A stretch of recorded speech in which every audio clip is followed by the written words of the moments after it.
started making names right away. And I loved it. I was robbing drug dealers, and taking their gold right off their neck. And the shit we did, who's going to call the police on you? A drug dealer?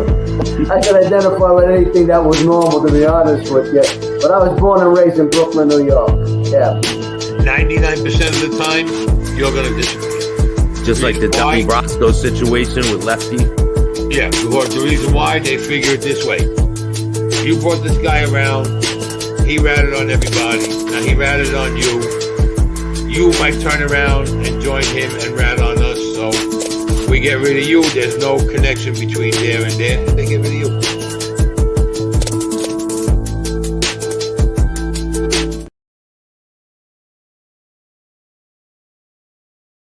Welcome to this episode of Chatting with Staxx. I'm your host, Bill Staxx. Today, I just came on to see what's up with everybody, man. Happy Memorial Day. I appreciate everyone that takes the time to watch my show. Got a lot of good guests that are going to be coming on. Hope everyone's having a safe holiday weekend. I know it's been pretty violent across the country. I think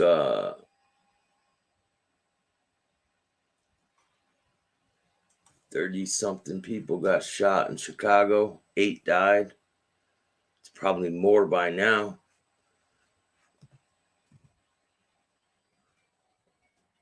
But we'll go over the statistics of what's going on out there. Before we get started, make sure you guys hit the like, subscribe, and notification bell so you can get my videos every time they drop. So last year, I think it was 65 people got shot in Chicago. Hartford is going crazy. Maureen, how are you? Cindy, how are you? Let's see.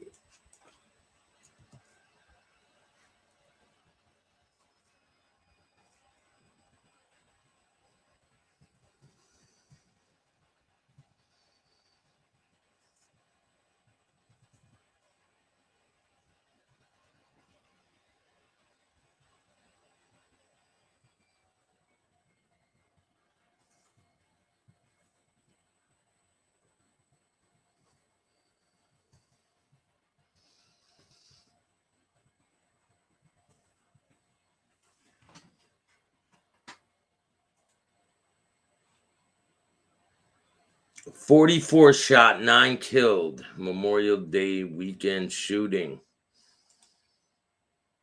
Chicago shooting, 44 shot, 9 fatalities. Memorial Day weekend gun violence. Chicago Memorial Day weekend violence had left 9 people dead and 35 others wounded. Police said 3 people were shot while standing on the sidewalk of 9100 block of South Harper when someone drove up and fired around 1:45 a.m. 59-year-old man, 57-year-old woman, and 77-year-old man were all hit and transported to local hospitals. The violence happening despite the mayor's new safety plan to increase police on the streets, include community groups to help curb violence in the city. Over the weekend, 35-year-old William Hare family spoke to ABC 7 about what happened to their loved one. He was their best friend. They pulled up. They didn't have a chance to do anything. His best friend, thank God, was with him. Here was one of the 5 people shot over the past 4 days in Lakeview. Police are saying they have increased patrols. Sunday night, they say a 2-year-old boy was shot while playing in a bedroom with an adult when a gun went off. The boy was hit in the right hand. Earlier that same day, a 2-year-old girl was hit in the hand after she found a gun and accidentally shot herself. Both children are expected to be okay. This is not an accident. It's negligence due to these guns inside the homes without locks on them.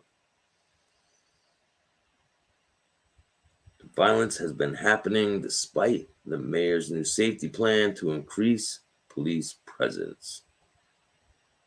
People are going crazy out there.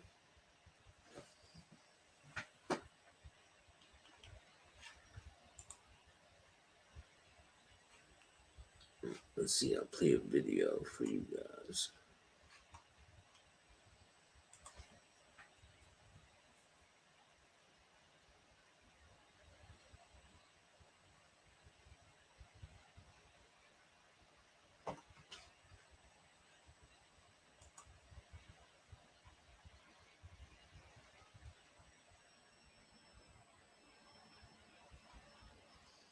Chicago is going insane. You should see the shooting map they have. They have a map where they show all the shootings in the city. Damn. There's a lot. I'm trying to find this video.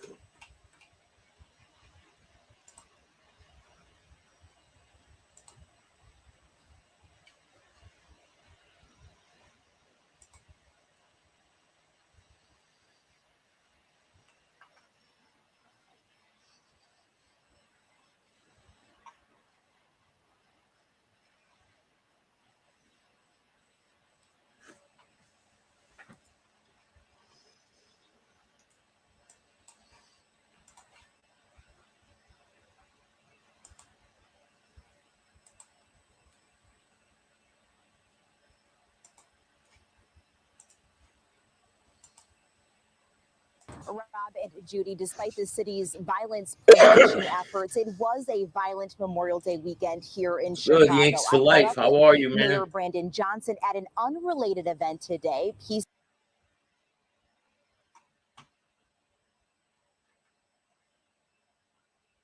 Montauk, what's up? I don't know what the hell's going on with this video. Hold on.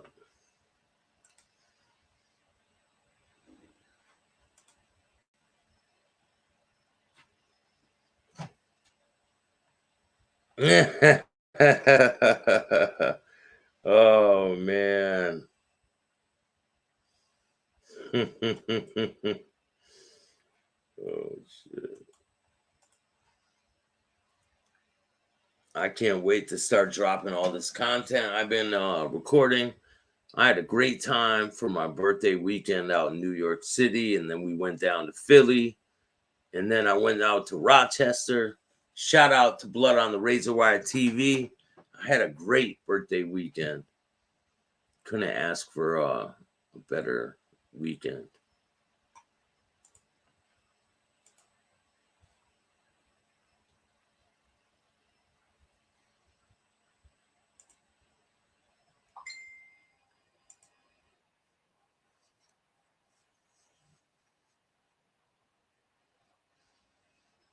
All right, here we go.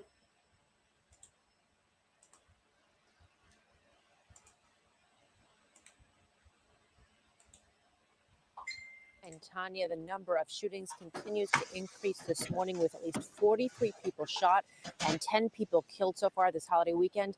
And the holiday isn't even over yet. The latest, a triple shooting. Police say it happened at around 1:45 this morning in the 9100 block of South Harbor, where 3 people were standing on the sidewalk when someone drove by and opened fire. A 59-year-old man, 57-year-old woman, and 77-year-old man were all hit and transported to local hospitals. The violence happening despite Mayor Brandon Johnson's new safety plan to increase police on the streets and include community groups to help curb violence in the city. Over the weekend, 35-year-old William Hare's family spoke to ABC7 about what happened to their loved one early Saturday morning in Lakeview. He was there with his best friend. They pulled up, didn't have a chance to do anything. His best friend, thank God, was with him and valiantly tried to save his life, performed CPR, helped him breathe. My son fought for his life, but... What's up, Richard? How are you, man? Dom, what's up, bro? Hare was one of 5 people shot over the past 4 days in Lakeview. Police are saying they do plan to increase patrols in that area. Meanwhile, over in Englewood, Mayor Johnson joined community members in a game of cards over the weekend, an event aimed to bring families together to prevent gun violence. Watch breaking news on. You know what the hell's going on in the world? Like, people are going crazy out there. See these different cases, it's pretty nuts. Mental health is a big thing out there. People are losing their minds, especially if you're a lot of political shit. They can't handle it, I guess. I don't know. Everyone's against each other. People are going nuts. So I have a big show going on soon. I'm going to be doing an interview soon on a different channel, and you guys will see what that is in about 2 weeks. But I've been working on a lot of different things.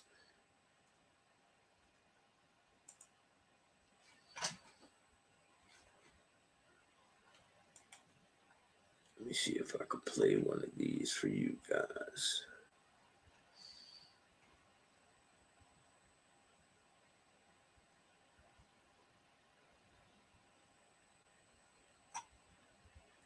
So here's it's kind of a small. What's up, John? How are you? Here's a quick short story about Roy DeMeo.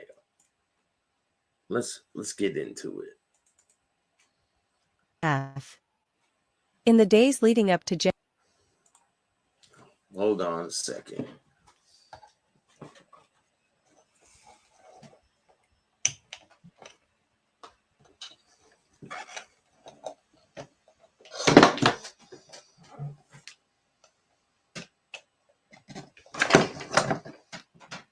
All right. Enjoy. death. In the day marked for death.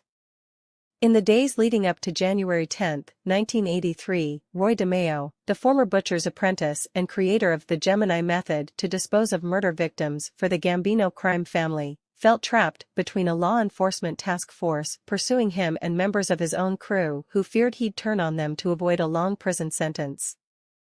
On January 10, 1983, DeMeo was killed by a member of his own hit squad on orders from Gambino family boss Paul Castellano. His body was placed in the trunk of a car and, with low winter temperatures, it soon froze. DeMeo dressed in a long overcoat with a pocket concealing a sawed-off shotgun. He drove the streets of Brooklyn in a new 1983 Cadillac registered in his wife's name. In the trunk was a chandelier from his Long Island home he once intended to have repaired. But it was now far from his mind. A few weeks before, a federal grand jury had subpoenaed DeMeo, for a second time, to testify in a racketeering case. He told his son Albert, whose 17th birthday was January 10, that his father was marked for death. A police investigation into the Gambinos' profitable international car theft ring led to joint local and federal probes into a string of mob homicides. A member of DeMeo's car theft and hit crew, Vito Arena, had flipped and told federal prosecutors about several murders he participated in for DeMeo. DeMeo himself or with his crew participated in more than 200 homicides, almost without detection, starting in the 1970s. In June 1982, Arena showed police where to find the body of one of the crew's victims, a low-level hoodlum encased in a cement-filled oil barrel submerged in Mauritius Bay off of Long Island. Growing increasingly fearful, DeMeo likely heard rumors that Gambino boss Paul Castellano wanted to silence him. He discovered too late that the loyalty of his oldest and closest friends lay with the boss. Lured to a garage in Brooklyn used by the car ring, the 42-year-old DeMeo met with his trusted comrade and mentor, Anthony Nino Gaggi, a Gambino capo 15 years his senior. He'd known Nino since 1965. But Nino had to obey Castellano's hit command. No sooner had DeMeo removed his jacket than Nino opened fire. DeMeo tried to deflect the shots with his hands, but 2 slugs burst into his face. Other shooters, his colleagues in murder, probably helped inflict his total 7 head wounds. They carried his body and laid it in the trunk of the Cadillac, draping the chandelier over the corpse. They drove the car and left it in the lot of a Bayside boat club in Brooklyn. With low winter temperatures, his body soon froze. Despite complaints, the auto remained parked there for 10 days until police towed it. Hours later, they opened the trunk. DeMeo's family would later receive more than $1 million in property DeMeo had put in their names. Rivaling Murder Inc. Killings performed by DeMeo and his troupe of 6 sadists would rival that of Brooklyn's Murder Incorporated of the 1930s. If Boss Castellano demanded a contract hit or message-sending murder, with the body dumped in public to serve as a warning, DeMeo and his paid goons were there to oblige. DeMeo was a loan shark, and with his crew made a fortune stealing luxury cars from New York streets, 4 to 7 vehicles a night. The stolen cars were sold overseas. The team also pushed illegal drugs. He regularly kicked bundles of cash from the car ring up to Castellano. DeMeo killed his first man in 1973, Paul Rothenberg, New York's premier distributor of pornographic movies who made extortion payments to DeMeo and Nino. 3 weeks before, authorities had raided Rothenberg's film processing business and questioned him about his bank checks to DeMeo. Nino ordered the hit. DeMeo tailed and led Rothenberg into an alley in Roslyn, Long Island, and fired a silenced .38 caliber handgun twice into his head. That first rubout invigorated DeMeo's simmering sociopathic demeanor. As a former butcher's assistant, DeMeo bragged of possessing the skills to slice, chop and dismember hit victims for easy, unseen disposal. His perfected way of murdering and packaging bodies was named the Gemini method for the location and procedures used. The site of the butchering was the Gemini Lounge, a locals bar he secretly owned on Flatlands Avenue in the Canarsie area of East Brooklyn. Hit targets unknowingly entered a door outside the bar into a flat rented by gang member Joseph Guglielmo, nicknamed Dracula. Dracula's apartment was a slaughterhouse otherwise known as Horror Hotel. Inside, DeMeo's murder toolkit included guns, ropes, knives, ice picks, and various accoutrements for carving, chopping, and sawing. Victims of the ritual-like Gemini method would first suffer a suppressed gunshot to the head.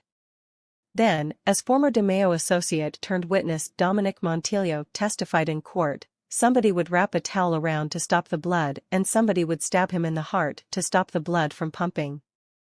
The guys, some clad only in underwear to avoid stains, would drag the body to the bathroom, let it bleed out down the shower drain, then put the corpse on a swimming pool liner spread in the living room, cut the body up, place the pieces in plastic bags, and finally in separate cardboard boxes for delivery to Brooklyn's Fountain Avenue dump. Gene Mustaine and Jerry Capeci, authors of Murder Machine, A True Story of Murder, Madness, and the Mafia, coined the phrase the Gemini method to describe DeMeo's system for killing and dismembering victims. In one case, DeMeo reportedly inserted a man's severed head into a trash compactor. Arena later testified in federal court about when DeMeo and another shooter killed 2 unsuspecting car ring members inside a dark building in 1979. Roy said, "We have to cut them up," Arena said. Then, during the dismemberment session of the victims, Roy instructed me and Henry, Borelli, believe it or not, to go and buy some pizza. DeMeo's credo was no body, no crime. But his glaring personality flaws. His rashness and dread, as the police and U.S. Attorney's office closed in, finally enveloped him. When an 18-year-old door-to-door vacuum cleaner salesman came to DeMeo's house, DeMeo, believing the college kid was a Cuban drug cartel hitman from an ongoing dispute, fired shots at him. As the terrified youth attempted to drive away, DeMeo drove after him and in public, before horrified witnesses leapt from his car and shot and killed him.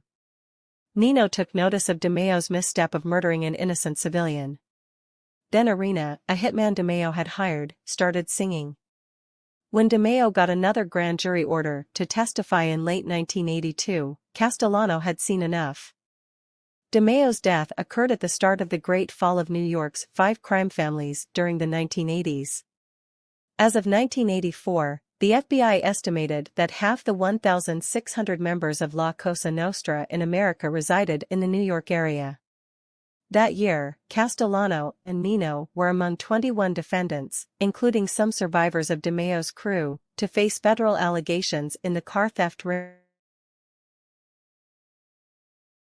25 related murders, drug trafficking, loan sharking, extortion, fraud, and prostitution, although not all would stick. Some cooperated with the Office of Southern District U.S. Attorney Rudolph Giuliani. A couple, such as Dracula, disappeared, almost certainly killed without a trace, by DeMayo's remaining cronies. Castellano, on a break in his federal racketeering trial in December 1985, died on a New York street from gunfire delivered by allies of future Gambino boss John Gotti. In 1988, Nino died from heart trouble in jail while on trial for racketeering. Arena, released from prison in 1988 based on his damning testimony, moved to Texas. In 1991, while an armed Arena tried to rob a store in Houston, a clerk shot and killed him. In June 1989, 7 members of DeMayo's crew were convicted of racketeering. 2 of his former buddies in murder, Anthony Center and Joseph Testa, were among 5 also found guilty of participating in 11 slayings. Center, DeMayo's right-hand man who once chopped a body into 9 pieces for disposal, and Testa each got life sentences plus 20 years in federal prison. The Roy DeMayo crew is the most violent crew ever prosecuted in federal court, as far as my knowledge, Assistant U.S. Attorney William Mack Jr. said after the sentencing, adding that DeMayo engaged in wholesale murder.